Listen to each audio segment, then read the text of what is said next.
এই তুই হঠাৎ করে ফুল স্টপ হয়ে গেলি কেন রে? একটা মেয়েকে দেখে যেন স্বপ্নের মতো, ওকে দেখে আমি সব ভুলে গেলাম। এই আবির, এই এই শোন, দেখ একটা মেয়ে নিয়ে কিন্তু আমরা হিমশিম খাচ্ছি। হ্যাঁ, মরতে বসেছি। কে মেয়েটা? জানি না,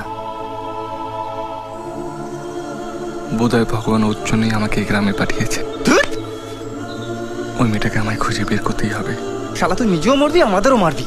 আমি শিওর কর্কট লগ্নে ওর আর অজয়ের সঙ্গে আমার বন্ধুত্ব হয়েছিল। কমরেড কমরেড, কর্কট লগ্নে বন্ধুত্ব হলে কি হয়? ভোগে যায়। তুমি কি তোমার মাথা কেউ না? হ্যাঁ, তাহলে আমাদের এখন কি পজিশন? আমরা এখন আইসিইউতে আছি। এরপর বাড়ির লোক চিৎকার চেঁচামেচি কান্নাকাটি শুরু করবে আমাদের জন্য। এই তুই হঠাৎ করে ফুল স্টপ হয়ে গেলি কেন রে? একটা মেয়েকে দেখে যেন স্বপ্নের মতো,